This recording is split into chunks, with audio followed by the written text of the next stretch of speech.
Bom dia, pessoal! Domingo muito especial a todos vocês. Hoje será encerrada a sexta edição dos Jogos Parapan-Americanos aqui em Lima. A tocha que foi acesa no último dia 23 inicia a sua jornada rumo a Santiago, no Chile, palco da competição em 2023. Apenas três modalidades vão ser realizadas até o fim da tarde: bocha, badminton e ciclismo. E depois, a partir das 20h30, 8h30 da noite aí de Brasília, terá início a cerimônia de encerramento com transmissão ao vivo do Sport TV, os nossos parceiros aí ao longo dos 11 dias de disputas. E Lima definitivamente vai ficar marcada para a história do esporte paralímpico brasileiro. Essa foi a edição dos números grandiosos, dos recordes. Abrimos esse último dia, por exemplo, com incríveis 300 medalhas. Sim, atingimos uma marca impressionante, batemos em muito o recorde de Toronto, que eram de 257, marca que foi pulverizada ontem com conquistas na natação, no taekwondo, goalball, futebol de sete, badminton, halterofilismo, enfim.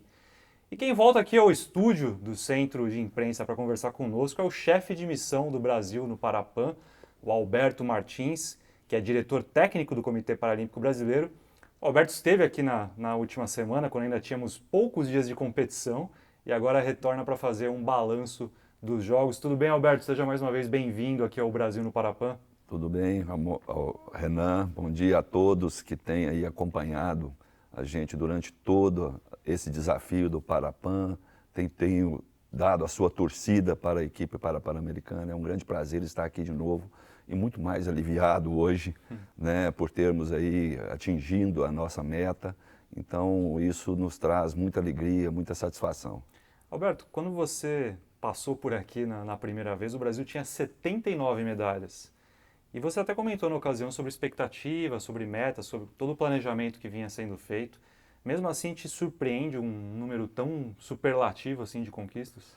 Olha, na realidade, nós temos sempre, quando vamos para um evento dessa natureza, ou quando nós começamos a programar, né, fazer o nosso planejamento estratégico, nós temos metas a ser atingidas. Lógico que aqui em Lima superou um pouco o que nós programamos, do que nós planejamos, tendo em vista a surpresa foi muito mais pela própria questão da organização. Então, quando nós vimos junções de provas na natação, junções de provas no atletismo e até mesmo no ciclismo alguma coisa, no halterofilismo, junções de categorias, isso nos preocupou, lógico. Mas a preocupação nossa muito maior, lógico, que era para atingir a nossa meta, mas também, né, analisar, verificar a nossa preparação, porque nós entendemos essa competição, né, esse evento, como o primeiro degrau para Tóquio. Então, como estávamos indo na nossa preparação com vistas a Tóquio. Nós temos aí ainda mais grandes eventos. A natação saiu hoje, né, para Londres, onde teremos um Mundial, né, para mais uma análise. Né? O halterofilismo ainda tem o seu Mundial também, né, no início do próximo ano. Então, algumas outras modalidades da mesma forma. Então, na realidade, essa competição serviu para balizar a nossa preparação com vistas a Tóquio. Legal, vamos passar para o quadro de medalhas atualizado então para a gente comentar um pouquinho mais. Ó. Então, repetindo, a gente chegou às 300 medalhas, agora são 120 de ouro, 97 de prata e 83 de bronze. Os Estados Unidos vêm na segunda colocação, tem 179 medalhas, ou seja, são 120 medalhas a menos, uma distância enorme que o Brasil abriu. E México e Colômbia continuam ali em terceiro e quarto lugares, respectivamente. Alberto, eu vou te colocar numa saia justa hoje, posso? Pô, já estou de saia justa desde que eu cheguei. Eu queria saber dessas 300 medalhas que a gente conquistou, qual foi a que mais te emocionou, te encantou? Olha, Renan, nós poderíamos falar, eu poderia dizer algumas medalhas de ouro que realmente nos emocionaram bastante, né? Mas eu preferiria dizer talvez uma medalha que trouxe um exemplo de superação maior, que foi a Verônica, né? Que superou toda uma doença, superou todas as condições adversas, né?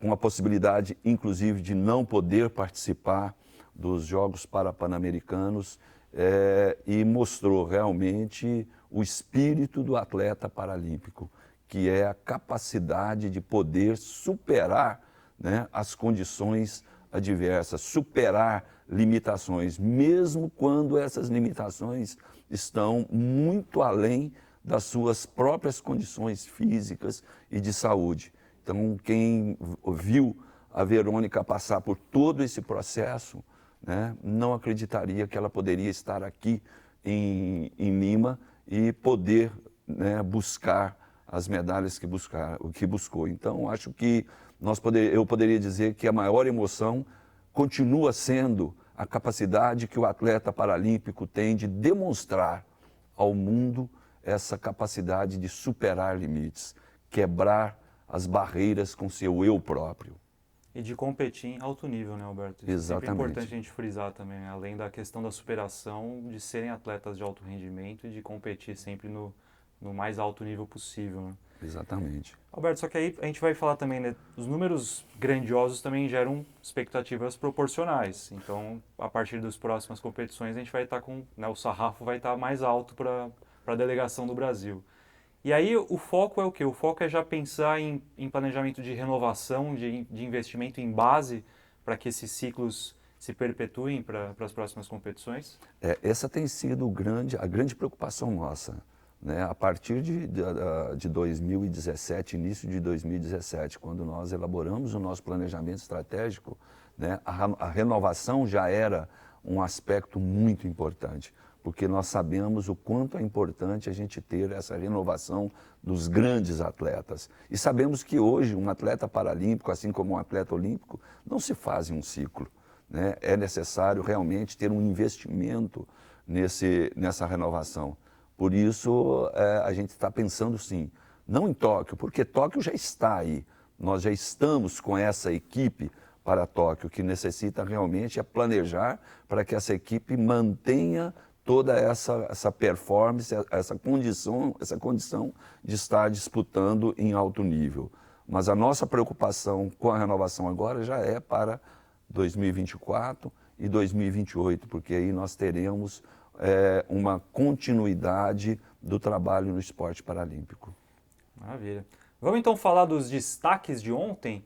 Só antes de falar dos destaques, eu preciso fazer uma errata aqui. Ontem, ao citar a vitória da seleção feminina de cadeira de rodas sobre a Argentina, eu disse que além da medalha de bronze, as meninas carimbavam ali a vaga para Tóquio 2020. E na verdade o torneio ele só dá vaga para as duas primeiras colocadas e não para as três. Então eu peço desculpas pela informação errada. Está aqui refeita a nossa informação sobre o basquete feminino. Vamos passar para a natação, que deu adeus ontem com mais 22 medalhas. Foram 8 medalhas de ouro. Eu vou aqui citar todo mundo que ganhou um ouro ontem. A Stephanie Rodrigues ganhou os 200 metros medley SM5. A Cecília Araújo ganhou os 100 metros livre S8. Essa foi a medalha de número 258. Ali naquele momento o Brasil batia a marca de Toronto. A Idênia Garcia ganhou os 50 metros costas S3. A Carol Santiago ganhou os 100 metros livre S12. Laila Suzigan ganhou 200 metros medley SM12. O Lucas Mosella foi ouro nos 100 metros peito S9. O Gabriel Geraldo ganhou os 100 metros livre S2. E a nossa equipe do revezamento 4 por 100 metros livre masculino, com o Ruiter Silva, o Vanilton Nascimento, o Thalisson Glock e o Felipe Rodrigues também ganharam o ouro. E aqui uma menção especial para o Felipe Rodrigues, né, professor?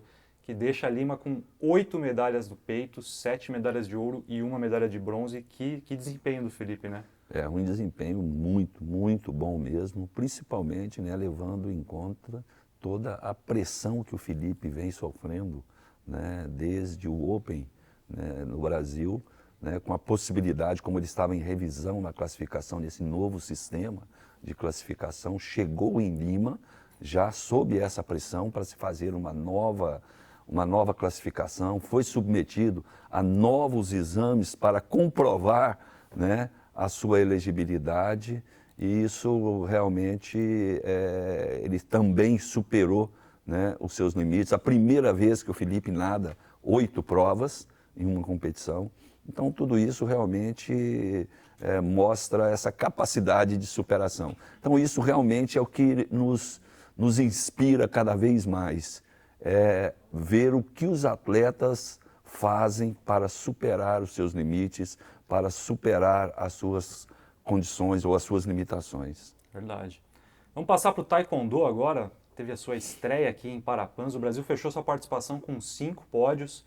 Foram 2 ouros, 2 pratas e 1 bronze.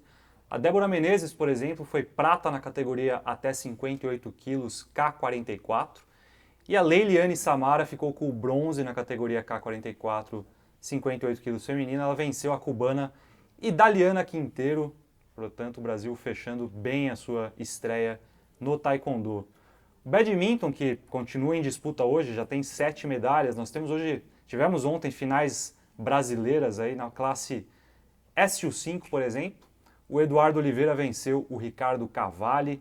Na classe WH1, WH2 de cadeirantes, Júlio César Godoy e Marcelo Conceição ganharam do Rodolfo Cano e do Rômulo Soares. E a Micaela Almeida foi a medalha de número 110 de ouro do Brasil, na classe também SU5. Ela ganhou 4 combates dos 4 disputados. E aí também essa medalha de 110 foi importante porque superou os 109 ouros de Toronto. Passando para o halterofilismo, que fechou com 16 medalhas, foi a 4ª modalidade que mais medalhou para o Brasil aqui em Lima. Tivemos o bronze até 80 quilos com Ailton Andrade e a prata com a Tayana Medeiros. E aqui eu vou abrir aqui o bloco dos esportes coletivos, professor, falando sobre o nosso goalball. Gente, ontem tivemos 2 finais Brasil e Estados Unidos, tanto no feminino quanto no masculino. E a final feminina, assim, se você está aqui assistindo agora este programa, você já é um campeão de não ter infartado.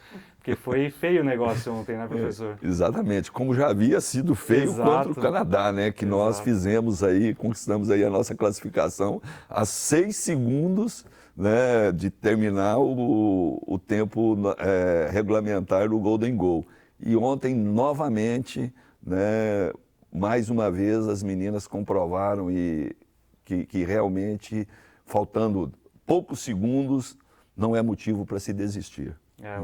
O Brasil já tinha perdido dos Estados Unidos na fase classificatória por 4-2. E ontem, numa partida de novo muito equilibrada, como sempre é contra as americanas, a gente perdia por 3-2.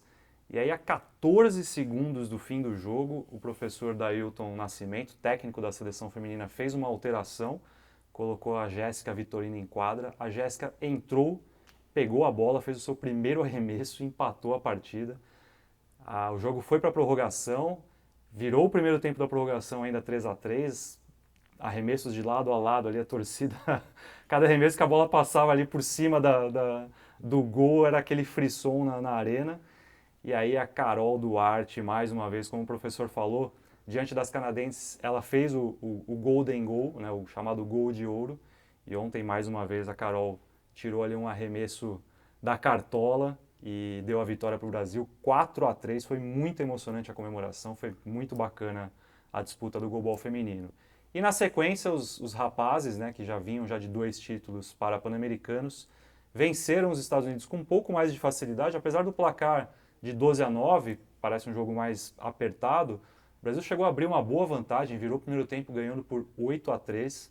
E aí na segunda parte os Estados Unidos acelerou um pouco a partida, conseguiu encostar, mas a gente tem o nosso Leomon Moreno, que fez apenas 9 gols ontem na final. Dos 12 gols ele fez apenas 9. Então foi também uma outra conquista muito importante, tricampeonato pan-americano para o Brasil no goalball masculino.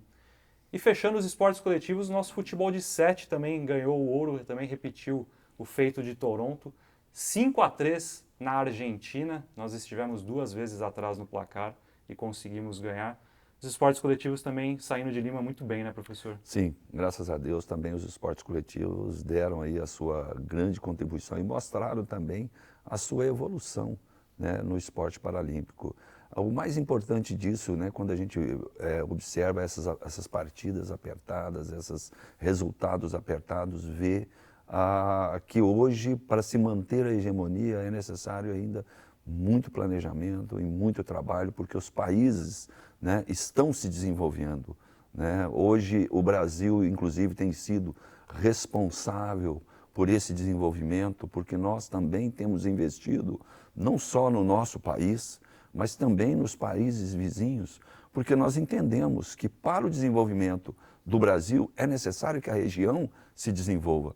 Então nós temos aí investido em capacitação de profissionais nos países, fazendo intercâmbio nos nossos países vizinhos, para que haja realmente um crescimento da nossa região e, consequentemente, o desenvolvimento, o crescimento do esporte no nosso país. Acho que essa é uma ação em que nós também podemos dizer que temos uma grande contribuição pela melhoria da qualidade do esporte paralímpico na região das Américas.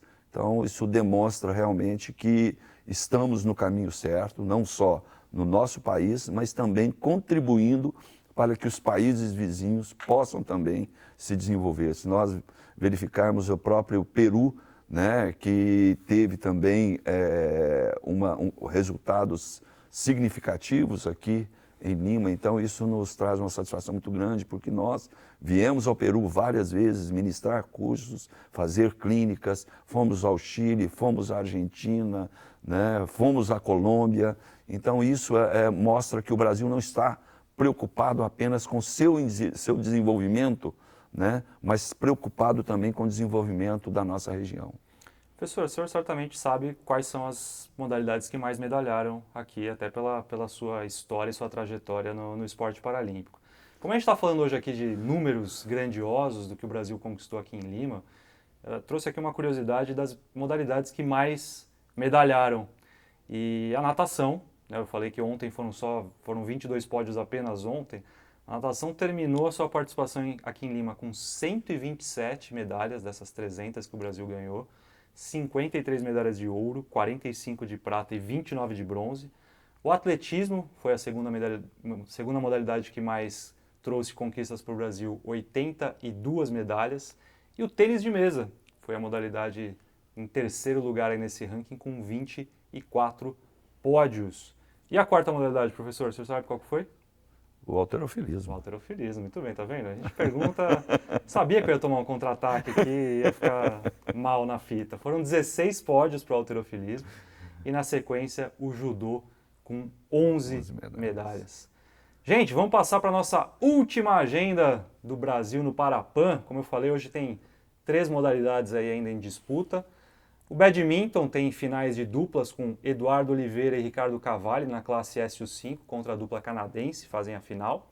Tem também final individual com o Vitor Tavares, que é o líder aí do ranking das Américas. 10 horas da manhã, ciclismo de estrada, tem prova de resistência, são 12 atletas do Brasil em ação. E a partir das 11 horas começam as finais da bocha por equipes. BC1 e 2, BC3 e BC4, nós temos representantes em todas essas categorias, portanto, certamente a gente ultrapassa essa marca ainda das 300 medalhas que a gente citou aqui no programa. Bom, a gente encerra, então, aqui nosso Brasil no Parapan. Quero fazer aqui um agradecimento muito especial a todos vocês que acompanharam a gente nesses dias de competição, que compartilharam nossos conteúdos nas redes sociais do CPB, que foram na hashtag Brasil no Parapan, que acabou dando o nome a esse programa, enfim. E fazer um agradecimento também a toda a equipe de comunicação do CPB, os fotógrafos, cinegrafistas, produtores, motoristas das vans, sim, Gerardo, Tito, Alan, todos que contribuíram para levar a gente para os locais de competição. Foi sempre uma correria, mas uma correria que trouxe uma satisfação imensa para a gente. E por fim, um agradecimento a quem colocou o Brasil no Parapan no ar. Teve a direção do Thiago Freitas, a produção do Rafael Sena, a minha voz da consciência, sempre dando aqui uns sinais do que estava errado, o que estava certo. Me ajudou muito aqui a tocar o programa. Direção de arte da Thaisa Torres. Nossos câmeras, quem está filmando e mostrando a gente para vocês, o Daniel Hiroshi e o Alexandre Feital. Áudio também produzido pelo Feital, que estava sempre aqui, o primeiro a chegar e o último a sair. Produtor Exemplos Comunicação e a realização, como eu falei, do Comitê Paralímpico Brasileiro. Professor, obrigado mais uma vez por participar, por trazer tanta informação para a gente. E um último agradecimento também para não esquecer, senão aí vai ficar feio para mim. Daniel Brito, nosso gerente de comunicação, e a Daniela Lima, que fez o relacionamento todo com a imprensa, que trouxe os convidados aqui para o nosso programa. Gente, muito obrigado para todos, foi realmente um prazer tocar aqui o programa. Professor, obrigado então. Eu que agradeço e não poderia deixar de aproveitar esse último instante aqui para também cumprimentar toda a equipe brasileira que esteve em Lima disputando os Jogos Pan-Americanos, os atletas, comissão técnica, dirigentes, as federações, confederações, e é necessário salientar que esse trabalho não é apenas da comissão técnica, esse trabalho é um trabalho que começa com todos os colaboradores do Comitê Paralímpico Brasileiro, na emissão de passagens, na toda a logística, na comunicação, no marketing, que fez um trabalho fantástico com os nossos uniformes, enfim, todos que participaram, com certeza o Comitê Paralímpico, desde o seu servidor que faz lá a sua limpeza das quadras, da piscina, né, a manutenção da pista, né, que faz a logística para que essa equipe de 512 pessoas estivessem aqui